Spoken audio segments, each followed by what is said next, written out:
Mary Wollstonecraft Shelley, de soltera Godwin, nació en Londres el 30 de agosto de 1797 y falleció en Londres el 1 de febrero de 1851.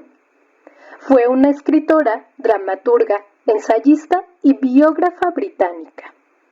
Se considera que escribió la primera novela de ciencia ficción moderna, siendo la novela gótica Frankenstein o El Prometeo moderno, de 1818. De padres filósofos, escribió también novelas históricas. Su madre fallecería de una infección posparto tras darla a luz, así que ella y su media hermana mayor, Fanny Imlay, serían criadas por su padre. A pesar de haber recibido una educación muy informal, su padre la instruyó en muy diversas materias. Además de tener acceso libre a su biblioteca, tenían contacto con un gran número de intelectuales que los visitaban, entre ellos el poeta romántico Samuel Taylor Coleridge y al antiguo vicepresidente de los Estados Unidos, Aaron Burr. Fue enviada en junio de 1813 a vivir unos meses con la familia del radical disidente William Baxter, ubicada en Escocia. Escribió: "Estoy ansioso de que ella crezca como filósofa o incluso como escéptica". Publicada en la antología literaria El Recuerdo, perteneciente a 1831, el día de hoy les ofrecemos La Transformación. He oído decir que, cuando a un ser humano le ha ocurrido alguna aventura extraña, sobrenatural y de naturaleza nigromántica, ese ser, por muy deseoso que esté de ocultarlo, se siente en ciertos periodos desgarrado, como por un terremoto intelectual, y se ve obligado a desnudar las profundidades íntimas de su espíritu a otro. Soy testigo de la verdad de esto. Me he jurado a mí mismo no revelar jamás a oídos humanos los horrores a los que una vez, en un exceso de diabólico orgullo, me entregué. El hombre santo que escuchó mi confesión y me reconcilió con la Iglesia está muerto. Nadie sabe que una vez... ¿Por qué no habría de ser así? ¿Por qué contar una historia de impías provocaciones a la providencia y de humillaciones que doblegan el alma? ¿Por qué? Respondedme, vosotros que conocéis los secretos de la naturaleza humana. Solo sé que es así, y a pesar de mi firme resolución, de un orgullo que me domina en demasía, de la vergüenza e incluso del miedo a hacerme odioso a mi especie, debo hablar. Génova, mi ciudad natal, orgullosa ciudad, que mira a las azules olas del mar Mediterráneo. Me recuerdas en mi infancia, cuando tus acantilados y promontorios, tu cielo brillante y tus alegres viñedos eran mi mundo. Tiempos felices, cuando para el corazón joven el universo de estrechos límites deja, por su propia limitación, un sendero libre a la imaginación, encadena nuestras energías físicas y es el único periodo en nuestras vidas en que la inocencia y el gozo se aunan. Sin embargo, ¿quién puede mirar hacia atrás, a la infancia, y no recordar sus penas y sus terribles temores? Yo nací con el espíritu más imperioso, altivo e indócil que jamás haya sido dotado un ser humano.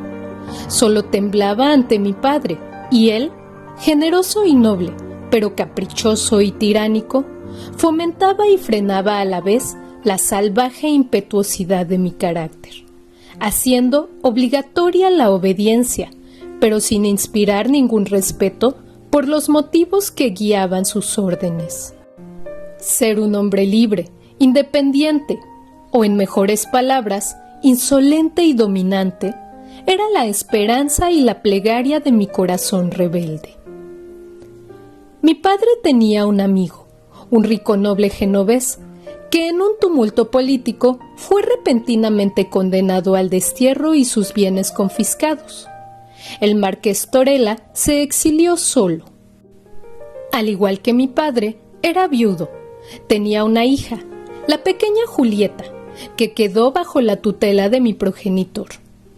Sin duda, habría sido un maestro poco afectuoso con la encantadora niña, pero por mi posición me vi obligado a convertirme en su protector.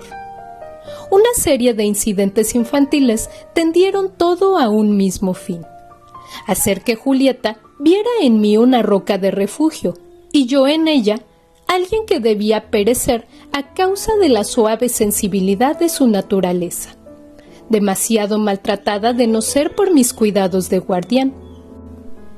Crecimos juntos. La rosa que se abría en mayo no era más dulce que esta querida muchacha. Un resplandor de belleza se extendía sobre su rostro, su forma, su paso, su voz. Mi corazón incluso ahora llora al pensar en todo lo que de amable, cariñoso y puro se encerraba en aquel celestial aposento. Cuando yo tenía 11 años y Julieta 8, un primo mío, mucho mayor que nosotros, nos parecía un hombre, se fijó mucho en mi compañera de juegos, la llamó su novia y le pidió que se casara con él. Ella se negó y él insistió, atrayéndola contra su voluntad. Con el semblante y las emociones de un maníaco, me lancé sobre él. Me esforcé por desenvainar su espada. Me aferré a su cuello con la feroz resolución de estrangularlo. Se vio obligado a pedir ayuda para zafarse de mí. Aquella noche conduje a Julieta a la capilla de nuestra casa. Le hice tocar las sagradas reliquias, le desgarré el corazón infantil y profané sus labios con el juramento de que sería mía y solo mía. Bueno, aquellos días pasaron. Torella regresó a los pocos años y se hizo más rico y próspero que nunca. Cuando tenía 17 años, murió mi padre. Había sido magnífico para el derroche. Torella se alegró de que mi minoría de edad me brindara la oportunidad de reparar mi fortuna. Julieta y yo nos habíamos prometido en el lecho de muerte de mi padre. Torella iba a ser mi segundo padre. Deseaba ver mundo y fui complacido. Fui a Florencia, a Roma, a Nápoles. De allí pasé a Toulon y finalmente llegué a lo que había sido durante mucho tiempo el centro de mis deseos, París. Había un gran ajetreo en París. El pobre rey, Carlos VI, a veces cuerdo, a veces loco, a veces monarca, a veces abyecto esclavo, era la burla de la humanidad. La reina, el delfín, el duque de Borgoña, alternativamente amigos y enemigos, a veces reunidos en las fiestas fastuosas, a veces derramando sangre por rivalidad, estaban ciegos ante el miserable estado de su país y los peligros que se cernían sobre él y se entregaban por completo a la diversión disoluta o a las luchas salvajes. Mi carácter aún me seguía. Era arrogante y obstinado. Me encantaba exhibirme y, sobre todo, desechaba todo dominio. ¿Quién podía controlarme en París? Mis jóvenes amigos estaban deseosos de fomentar pasiones que les proporcionaran placeres. Me consideraban guapo. Dominaba todos los trucos de caballero. Estaba desconectado de cualquier partido político. Me convertí en el favorito de todos. Mi presunción y arrogancia fueron perdonadas en alguien tan joven. Me convertí en un niño mimado. ¿Quién podría controlarme? Ni las cartas, ni los consejos de Torella, solo la apremiante necesidad que me visitaba en la aborrecible forma de una bolsa vacía. Pero había medios para llenar ese vacío. Vendía acre tras acre, finca tras finca. Mis vestidos, mis joyas, mis caballos y sus arreos casi no tenían rival en el magnífico París, mientras que las tierras de mi herencia pasaban a posesión de otros. El duque de Orleans fue asaltado y asesinado por el duque de Borgoña. El miedo y el terror se apoderaron de todo París. El delfín y la reina se encerraron en sí mismos. Todos los placeres fueron suspendidos. Me cansé de este estado de las cosas y mi corazón anhelaba los lugares de mi niñez. Era casi un mendigo, pero aún así iría allí. Reclamaría a mi novia y reconstruiría mi fortuna. Unas cuantas aventuras felices como comerciante me harían rico de nuevo. Sin embargo, no volvería con una apariencia humilde. Mi último acto fue vender mi propiedad cerca de Albaro por la mitad de su valor. Luego, envié toda clase de artesanías, tapices, muebles de regio esplendor para acondicionar la última reliquia de mi herencia, mi palacio de Génova. Me demoré aún un poco más, avergonzado por el papel de hijo pródigo que temía representar. Envié mis caballos. Envié a mi novia un corcel español sin par. Por sus arreos brillaban con joyas y telas de oro. En cada sitio hice entrelazar las iniciales de Julieta y de su Guido. Mi regalo encontró aceptación a sus ojos y a los de su padre. Sin embargo, volver como un derrochador declarado, objeto de asombro impertinente, tal vez de desprecio, y enfrentarme solo a los reproches o burlas de mis conciudadanos, no era una perspectiva halagüeña. Como escudo entre mí y la censura, invité a algunos de los más temerarios de mis camaradas a que me acompañaran. Así fui, armado contra el mundo, ocultando un sentimiento espeluznante, mitad miedo y mitad penitencia, mediante bravuconadas y una insolente muestra de vanidad satisfecha. Llegué a Génova, pisé el pavimento de mi palacio ancestral.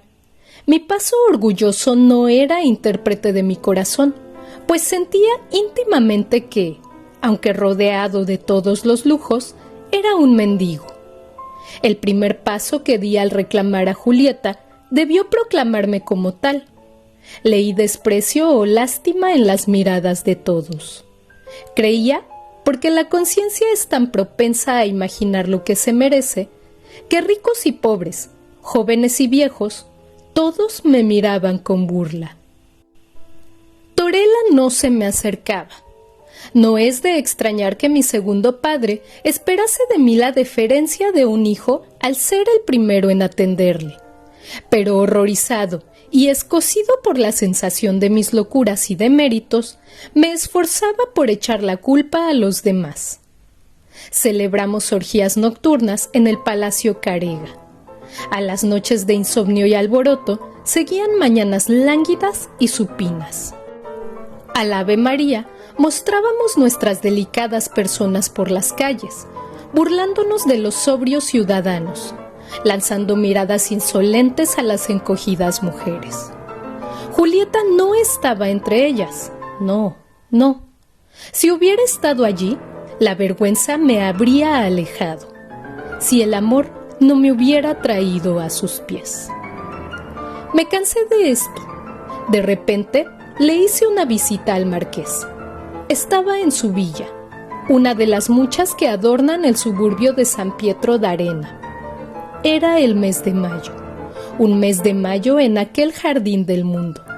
Las flores de los árboles frutales se marchitaban entre el espeso y verde follaje. Las vides brotaban. El suelo estaba sembrado de flores caídas de los olivos.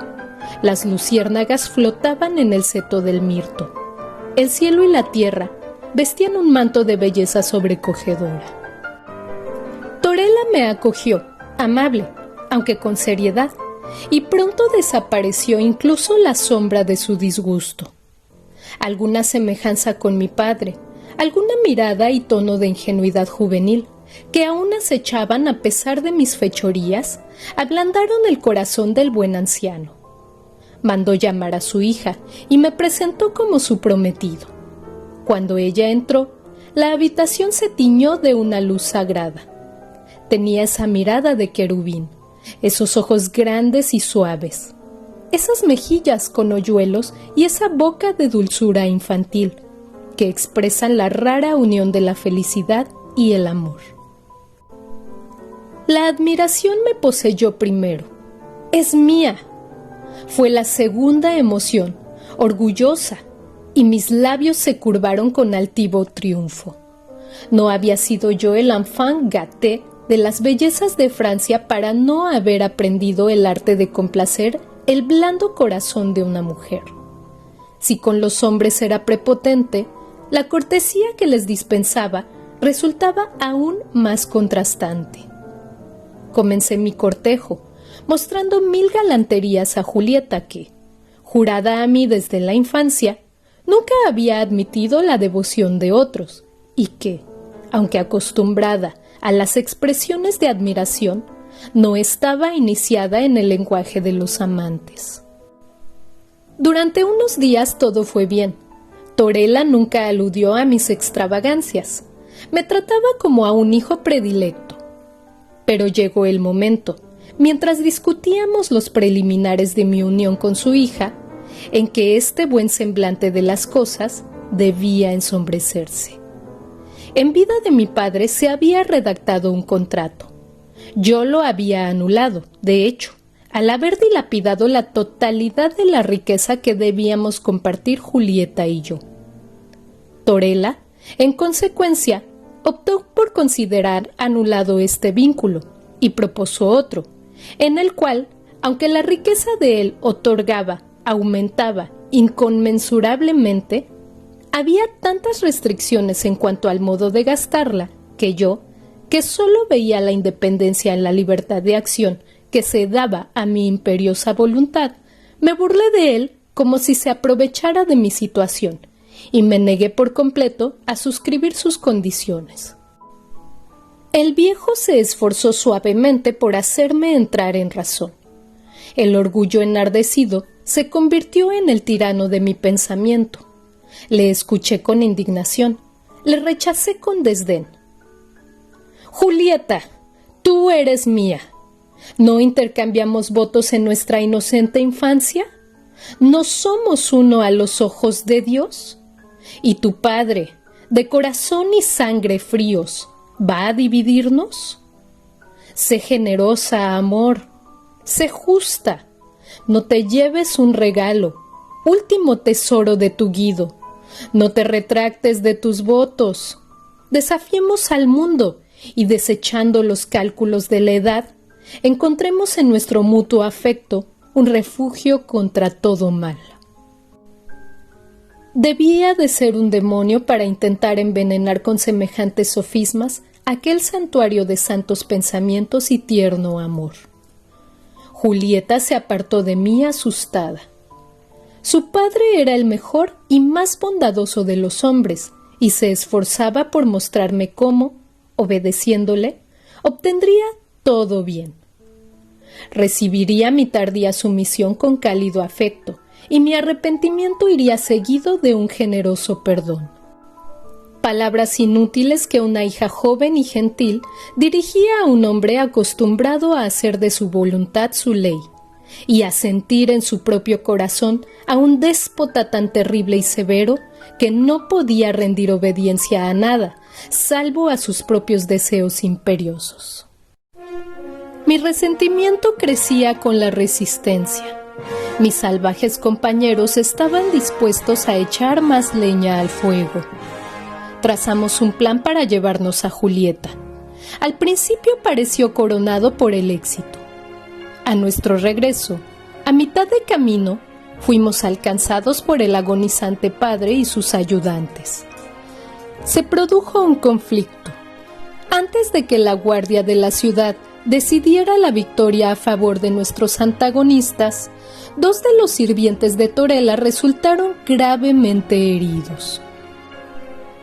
Esta parte de mi historia es la que más me pesa. Cambiado como estoy, me aborrezco al recordarlo. Que ninguno de los que escuchen esta historia sienta jamás lo que yo sentí. Un caballo conducido a la furia por un jinete armado con punzantes espuelas no fue más esclavo que yo de la violenta tiranía de mi temperamento. Un demonio poseía mi alma, irritándola hasta la locura.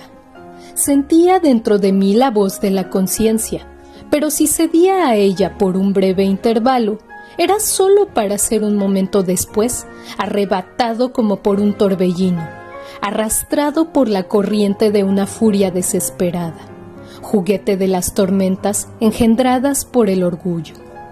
Fui encarcelado y a instancias de Torella, liberado. De nuevo volví para llevarme a él y a su hija a Francia, este desdichado país, entonces presa de bandidos y bandas de soldados sin ley. Ofrecería un agradecido refugio a un criminal como yo. Nuestros planes fueron descubiertos. Fui condenado al destierro y como mis deudas eran ya enormes, los bienes que me quedaban fueron puestos en manos de comisarios para su pago. Torella volvió a ofrecer su mediación, exigiendo solo mi promesa de no renovar mis frustrados atentados contra él y su hija. Rechacé sus ofertas y creí haber triunfado cuando fui expulsado de Génova, como un exiliado solitario y sin dinero. Mis compañeros se habían ido. Habían abandonado la ciudad hacía algunas semanas y ya estaban en Francia. Estaba solo, sin amigos, sin espada a mi lado ni dinero en la bolsa.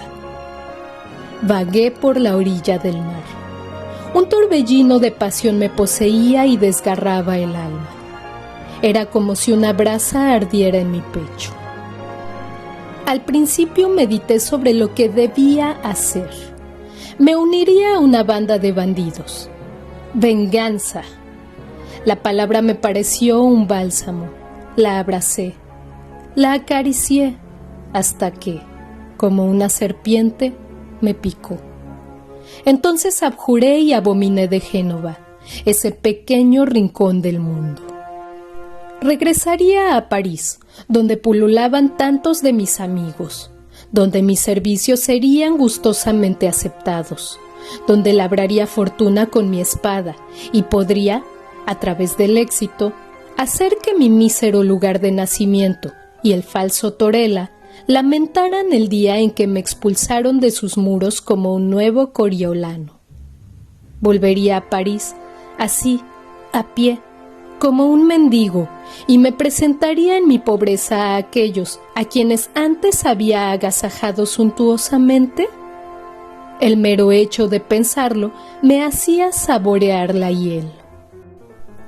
La realidad de las cosas comenzó a asomarse a mi mente, trayendo consigo la desesperación. Durante varios meses había estado prisionero. Los demonios de mi calabozo habían azotado mi alma hasta la locura y habían subyugado mi cuerpo. Estaba débil y demacrado. Torella había recurrido a 1000 artificios para confrontarme. Yo los había descubierto y despreciado todos, y recogí la cosecha de mi obstinación.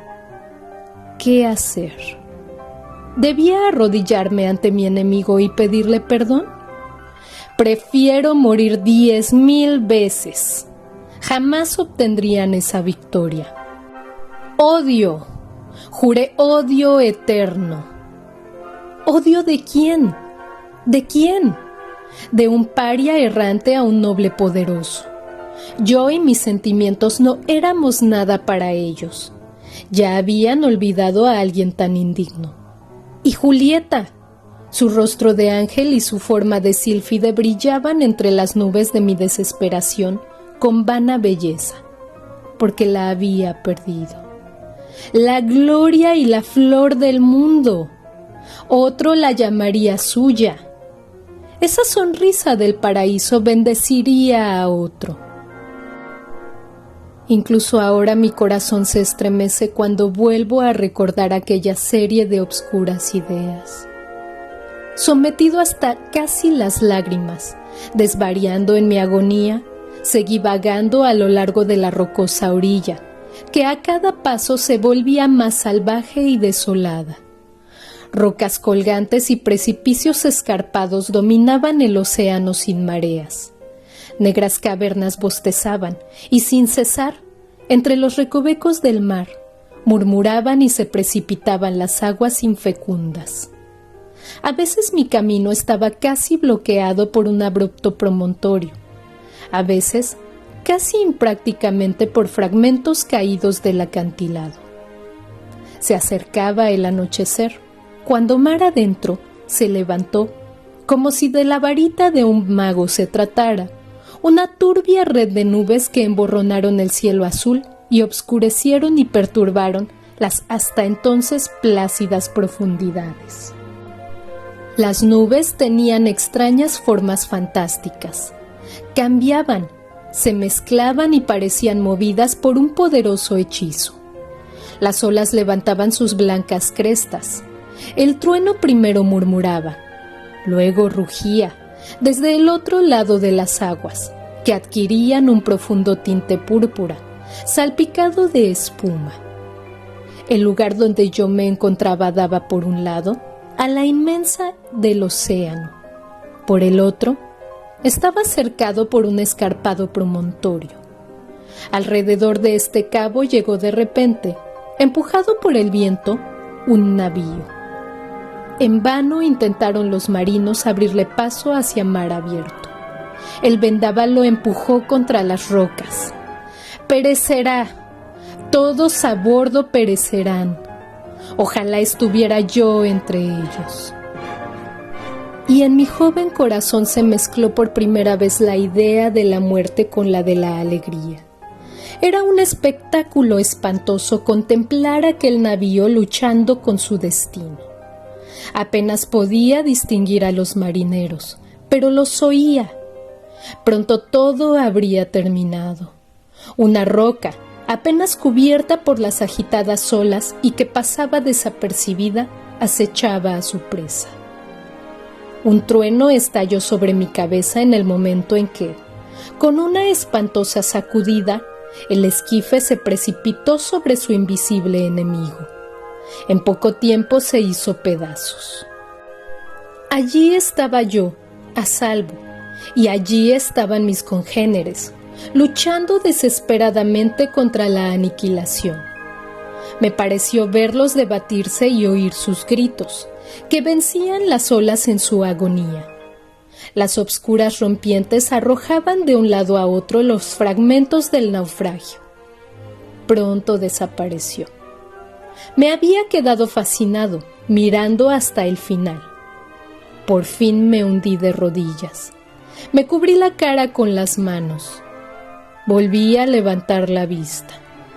Algo flotaba sobre las olas hacia la orilla. Se acercaba y se acercaba. ¿Era una forma humana?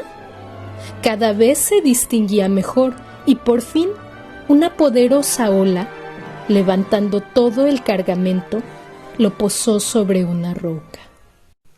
Un ser humano a lomos de un cofre marino. ¡Un ser humano! Pero, ¿era uno? Seguramente nunca había existido algo semejante. Un enano deforme, con los ojos entrecerrados, los rasgos distorsionados y el cuerpo desfigurado hasta convertirse en un horror para la vista. Mi sangre, que antes se encendía ante la idea de un semejante arrancado de una tumba de agua, se heló en mi corazón. El enano se bajó del cofre, se apartó el cabello lacio y revuelto de su odioso rostro.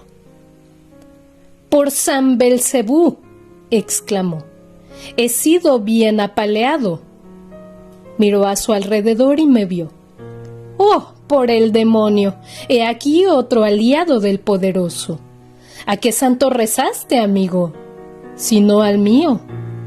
Pero no te recuerdo a bordo». Me encogí ante el monstruo y su blasfemia. Volvió a interrogarme y yo murmuré alguna respuesta inaudible. Continuó.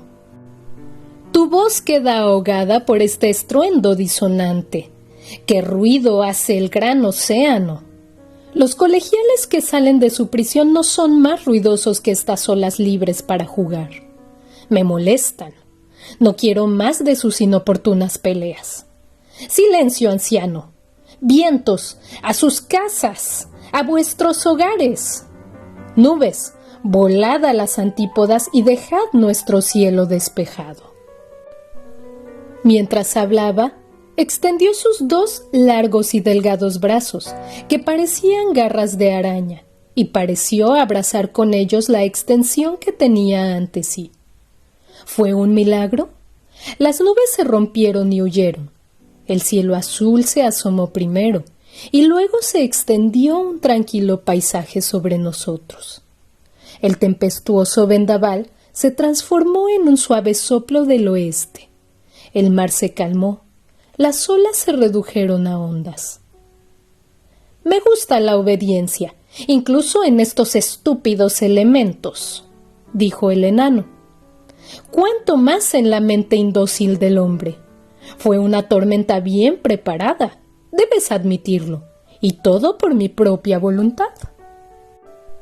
Era tentar a la providencia intercambiar palabras con este mago, pero el poder, en todas sus formas, es venerable para el hombre.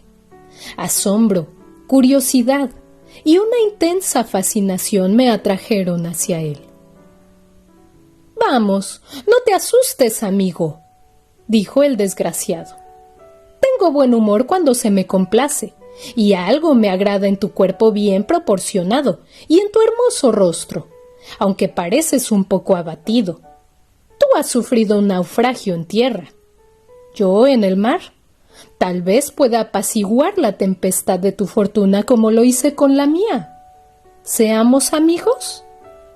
Y me tendió la mano. No pude tocarla. «Bien, entonces compañeros, eso estará bien. Y ahora, mientras descanso después de la paliza que acabo de recibir, dime por qué, joven y galante como pareces, vagas así, solo y abatido por esta salvaje orilla del mar». La voz del infeliz era chirriante y horrible, y sus contorsiones mientras hablaba eran espantosas de contemplar. Sin embargo, ejerció sobre mí una especie de influencia que no pude dominar, y le conté mi historia. Cuando terminé, soltó una larga y sonora carcajada. Las rocas se hicieron eco del sonido. El infierno parecía velar a mi alrededor. «Oh, primo de Lucifer», dijo, «así has caído tú también por orgullo, y aunque brillante como el hijo de la mañana, estás dispuesto a renunciar a tu buena apariencia, a tu novia y a tu bienestar, antes de someterte a la tiranía del bien. Por mi alma, honro tu elección, así que has huido y cedes el día. Piensas morir de hambre en estas rocas y dejar que los pájaros picoteen tus ojos muertos, mientras tu enemigo y tu prometida se regocijan en tu ruina. Tu orgullo es extrañamente parecido a la humildad, me parece». Mientras hablaba, 1000 pensamientos aguijonearon mi corazón. «¿Qué quieres que haga?», grité. «¿Yo? Oh, nada, sino acostarte y rezar tus oraciones antes de morir. Pero si yo fuera tú, sé lo que debería hacer». Me acerqué a él. Sus poderes sobrenaturales hacían de él un oráculo a mis ojos. Sin embargo, un extraño estremecimiento sobrenatural recorrió mi cuerpo cuando le dije: «Habla, enséñame, ¿qué me aconsejas?» «Véngate, hombre, humilla a tus enemigos. Pon tu pie sobre el cuello del viejo y apodérate de su hija». «Hacia oriente y occidente me vuelvo», grité, «y no veo medio alguno. Si tuviera oro, mucho podría conseguir, pero pobre y solo soy impotente». El enano había permanecido sentado sobre su cofre mientras escuchaba mi historia. Ahora se bajó, tocó un resorte y éste se abrió. qué mina de riquezas, de joyas resplandecientes, de oro reluciente y de plata pálida se desplegaba en su interior. Nació en mí un loco deseo de poseer aquel tesoro. Sin duda, dije, alguien tan poderoso como tú podría hacerlo todo. No, dijo el monstruo, humildemente. Soy menos omnipotente de lo que parece. Poseo algunas cosas que tal vez codicies, pero las daría todas por una pequeña parte o incluso por un préstamo de lo que es tuyo. Mis posesiones están a tu servicio, repliqué amargamente. Mi pobreza, mi exilio, mi desgracia. Hago donación gratuita de todo ello. Bien, te lo agradezco. Añade una cosa más a tu regalo y mi tesoro será tuyo. Ya que nada es mi única herencia, ¿qué más querrías además de nada? Tu bello rostro y tus miembros bien hechos. Me estremecí. ¿Me mataría este monstruo todopoderoso? No tenía daga. Olvidé rezar, pero palidecí. Te pido un préstamo, no un regalo, dijo la cosa espantosa. Préstame tu cuerpo durante 3 días. Tendrás el mío para enjaular tu alma mientras tanto. Y como pago, mi cofre. ¿Qué te parece el trato? 3 cortos días. Se nos dice que es peligroso sostener conversaciones ilícitas, y bien puedo corroborarlo.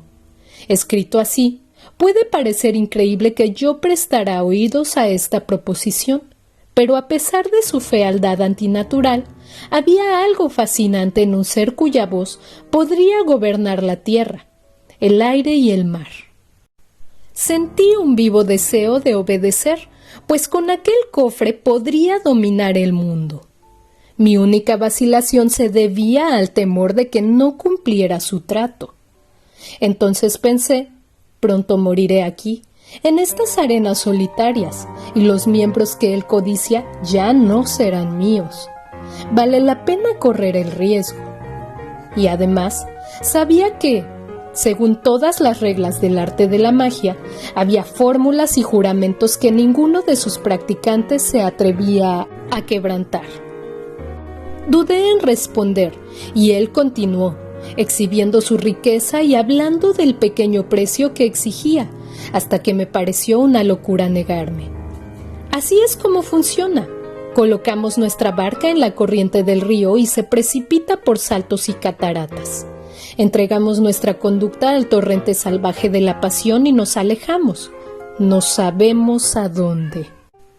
Hizo muchos juramentos y yo le conjuré con muchos nombres sagrados, hasta que vi a esta maravilla de poder, a este gobernante de los elementos, temblar como una hoja de otoño ante mis palabras, y como si el espíritu hablara de mala gana y por la fuerza dentro de él, al fin, con voz quebrada, reveló el hechizo por el cual podría verse obligado, si deseaba engañarme, a entregar el botín sagrado.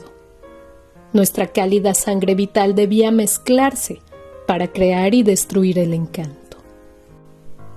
Basta ya de este tema impío. Estaba persuadido.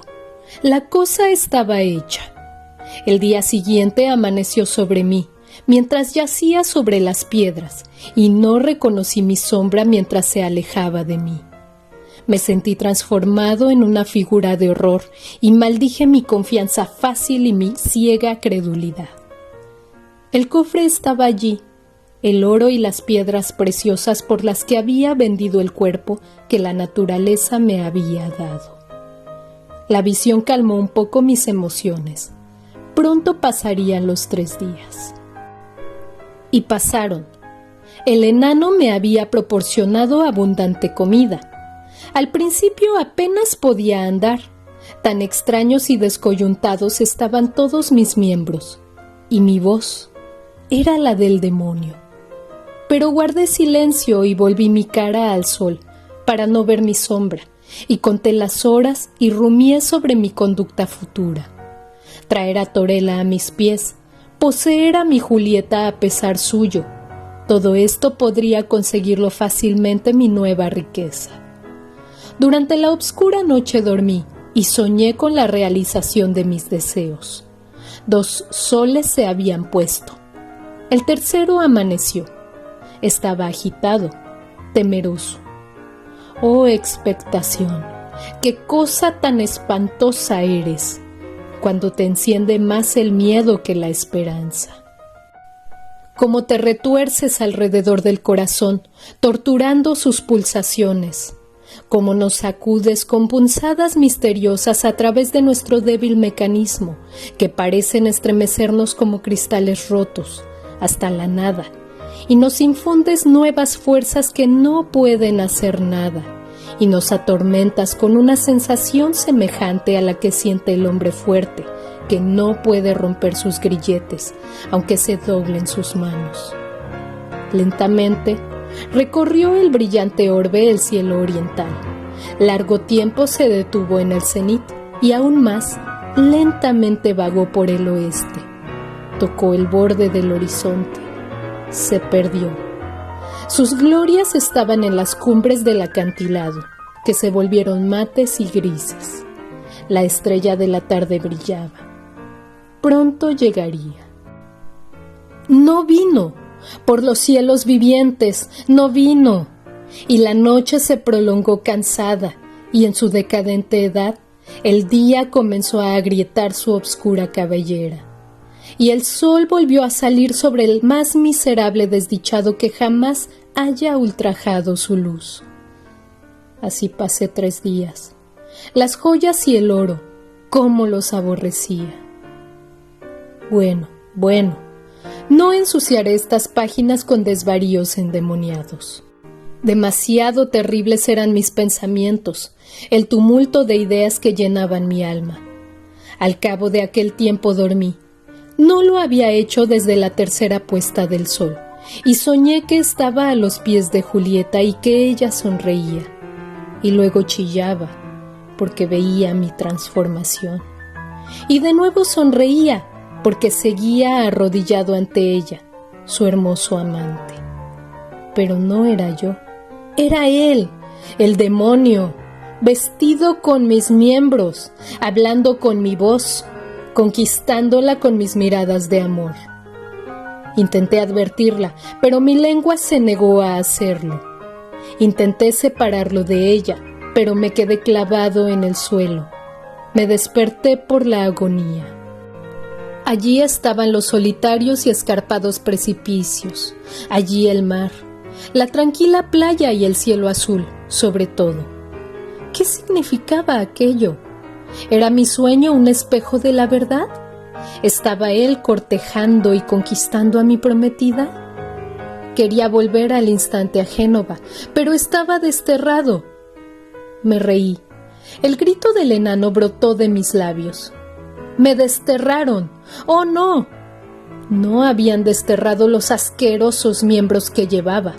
Con ellos podría entrar en mi ciudad natal, sin temor a incurrir en la amenazante pena de muerte. Comencé a caminar hacia Génova. Estaba algo acostumbrado a mis miembros deformes.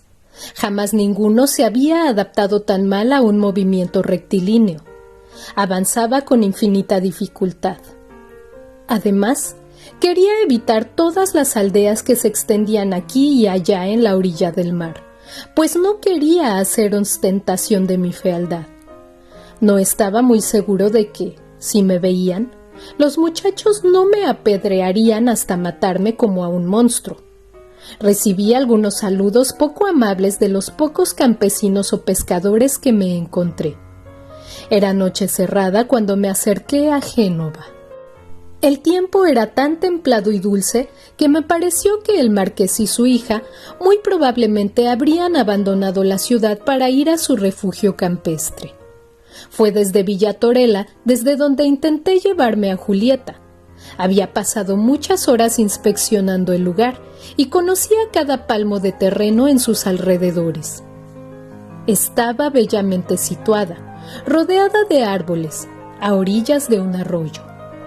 A medida que me acercaba, se hizo evidente que mi conjetura era correcta. Más aún, que en aquel momento se estaban celebrando festejos. La casa estaba iluminada y la brisa arrastraba hacia mí una música suave y alegre. Se me encogió el corazón. Tal era la generosa bondad del corazón de Torella, que estaba seguro que no se había permitido manifestaciones públicas de regocijo, justo después de mi desgraciado destierro, de no ser por una causa que no me atrevía a mencionar. Toda la gente del pueblo estaba animada y se aglomeraba. Se hizo necesario que me esforzara en ocultarme y, sin embargo, ansiaba dirigirme a alguien u oír hablar a otros, o de algún modo enterarme de lo que realmente estaba ocurriendo. Al fin, adentrándome en los senderos inmediatos a la mansión, encontré uno lo bastante oscuro como para ocultar mi excesivo espanto. Lo mismo que yo, otras personas merodeaban a su sombra. Pronto supe todo lo que quería saber, todo lo que al principio hizo que mi corazón se estremeciera de horror y luego hirviera de indignación, porque mañana Julieta iba a ser entregada al penitente, reformado y amado Guido. Mañana mi novia iba a comprometerse con un demonio del infierno, y yo hice esto. Mi maldito orgullo, mi demoníaca violencia y mi perversa egolatría habían causado este crimen. Porque si hubiera actuado como actuó el miserable que me robó la forma, sí, con un semblante a la vez sumiso y digno, me hubiera presentado a Torella, diciendo: he hecho mal, perdóname, soy indigno de tu hija Ángel, pero permíteme reclamarla más adelante, cuando mi conducta reformada demuestre que abjuro de mis vicios y me esfuerzo por hacerme digno de ella. Voy a servir contra los infieles, y cuando mi devoción por la religión y mi auténtica penitencia por el pasado os parezcan que anulan mis crímenes, permitidme que vuelva a llamarme hijo vuestro. Si así hubiera hablado, el penitente sería acogido como el hijo pródigo de las Escrituras. El ternero cebado sería sacrificado por él, y él, siguiendo el mismo camino, mostraría tan sincero arrepentimiento por sus locuras, tan humilde renuncia a todos sus derechos y tan ardiente resolución de readquirirlos mediante una vida de contrición y virtud, que rápidamente conquistaría al bondadoso anciano, y el perdón completo y el regalo de su adorable hija le seguirían en pronta sucesión. Oh, si un ángel del paraíso me hubiera susurrado que actuara así. Pero ahora, ¿cuál sería el destino de la inocente Julieta? ¿Permitiría Dios la infame unión? ¿O un prodigio la destruiría, uniendo el deshonrado nombre de Carega al peor de los crímenes? Mañana al amanecer debían casarse. Solo había un medio de impedirlo: encontrarme con mi enemigo y obligarle a ratificar nuestro acuerdo. Sentí que eso solo podría hacerse mediante una lucha mortal. No tenía espada, si es que mis brazos deformados podían blandir un arma de soldado, pero tenía una daga, y en ella residía toda mi esperanza. No había tiempo para reflexionar o sopesar bien la cuestión. Podía morir en el intento, pero además de los celos ardientes y la desesperación de mi propio corazón, el honor, la mera humanidad, exigían que cayera antes de no acabar con las maquinaciones del demonio. Los invitados se marcharon. Las luces empezaron a desaparecer.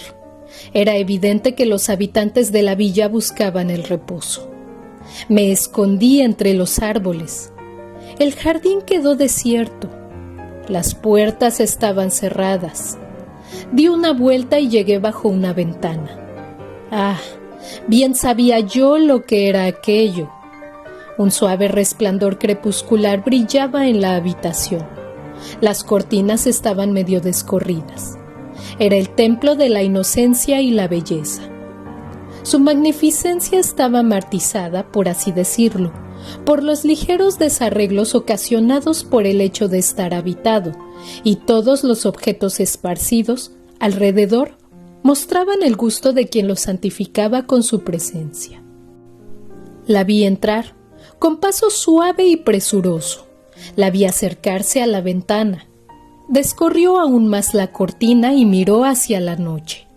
La frescura de la brisa jugaba entre sus cabellos y los agitaba sobre el mármol transparente de su frente. Juntó las manos y levantó los ojos al cielo. Oí su voz.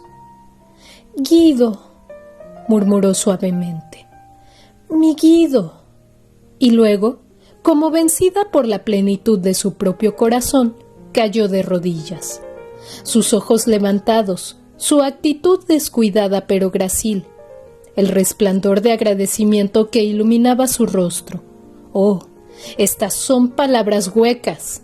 Corazón mío, siempre imaginaste, aunque no puedas expresarla, la belleza celestial de esa niña, de luz y amor.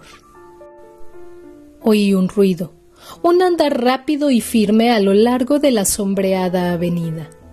Pronto vi avanzar a un caballero, ricamente vestido, joven, y me pareció elegante a la vista. Me escondí aún más cerca. El joven se acercó, se detuvo bajo la ventana. Ella se levantó, se asomó de nuevo, lo vio y dijo: «No puedo, no». En este momento tan lejano, no puedo recordar sus palabras de suave y plateada ternura. A mí me las dijo, pero él se las contestó. «No me iré», gritó. «Aquí, donde has estado, donde tu recuerdo se desliza como un fantasma que visita el cielo, pasaré las largas horas hasta que nos encontremos y nunca, Julieta mía, volvamos a separarnos, ni de día ni de noche. Pero tú, amor mío, retírate. La fría mañana y la fría brisa harán palidecer tus mejillas y llenarán de languidez tus ojos iluminados por el amor. Ah, dulcísima, si pudiera darles un beso, creo que yo también podría descansar». Y entonces se acercó aún más y me pareció que estaba a punto de entrar en su habitación. Yo había vacilado para no aterrorizarla. Ahora ya no era dueño de mí mismo. Me abalancé sobre él, le arranqué de cuajo y grité: «¡Asqueroso y repugnante infeliz!».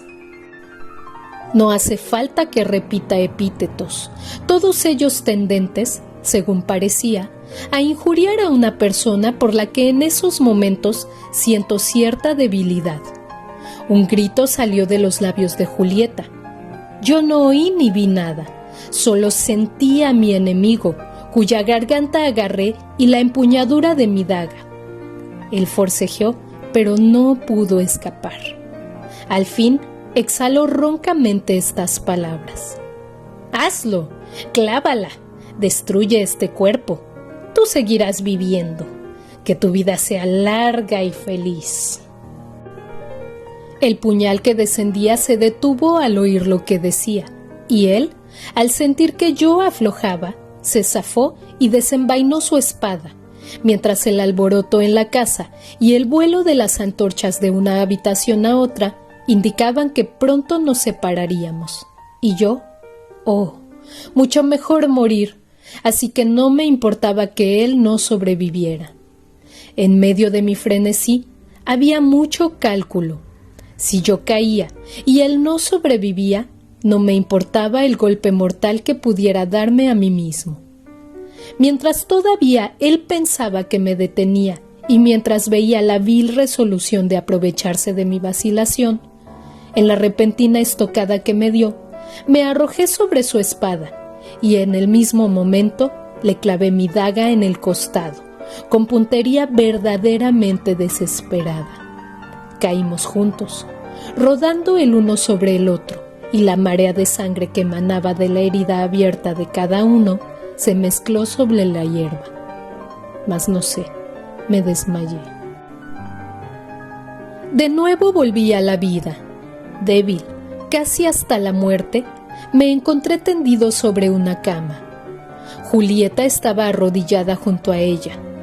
¡Qué extraño! Mi primera petición fue un espejo. Estaba tan pálido y espantoso que mi pobre muchacha vaciló. Según me contó después, pero, por Dios, me consideré un joven muy apuesto cuando vi el querido reflejo de mis conocidas facciones. Lo confieso, es una debilidad, pero admito que siento un afecto considerable por el semblante y los miembros que contemplo cada vez que me miro a un espejo. Tengo más espejos en mi casa y los consulto más a menudo que cualquier belleza de Venecia. Antes de que me condenéis demasiado, permitidme que os diga que nadie conoce mejor que yo el valor de su propio cuerpo. A nadie, probablemente excepto a mí mismo, se lo han robado jamás. Incoherentemente hablé al principio del enano y de sus crímenes, y reproché a Julieta que admitiera su amor con demasiada facilidad. Creyó que yo deliraba, y bien podía pensarlo, y como quiera que fuese, tardé algún tiempo en convencerme de que el Guido cuya penitencia la había ganado para mí era yo mismo. Y mientras maldecía amargamente al monstruoso enano y bendecía el golpe bien dirigido que le había privado de la vida, me contuve de repente cuando la oí decir «Amén», sabiendo que aquel a quien injuriaba era yo mismo. Un instante de reflexión me impuso el silencio. Un poco de práctica me permitió hablar de aquella noche espantosa sin cometer excesivas torpezas. La herida que me había infligido no fue ninguna broma. Tardé mucho en recobrarme, y mientras el benévolo y generoso Torella se sentaba a mi lado y me hablaba con tanta sabiduría como para que los amigos se arrepintieran, y mi querida Julieta revoloteaba cerca de mí, atendiendo mis necesidades y alegrándome con sus sonrisas, la obra de mi curación corporal y mi renovación espiritual prosiguieron juntas. Nunca he recuperado del todo mis fuerzas. Mis mejillas están más pálidas y mi cuerpo un poco encorvado. Julieta a veces se atreve a aludir amargamente a la malicia que causó este cambio, pero yo la beso en el momento y le digo que todo es para bien. Soy un marido cariñoso y fiel, es verdad, pero a no ser por aquella herida, nunca la habría llamado mía. No volví a la orilla del mar, ni busqué el tesoro del demonio. Sin embargo, mientras reflexiono sobre el pasado, a menudo pienso, y mi confesor no tardó en favorecer la idea, que podría ser un espíritu bueno y no malo, enviado por mi ángel de la guarda, para mostrarme la locura y la miseria del orgullo. También aprendí esta lección, enseñada tan brutalmente, que ahora todos mis amigos y conciudadanos me conocen con el nombre de Guido el Cortés. Fin. Traducción: Juan Pablo Guevara.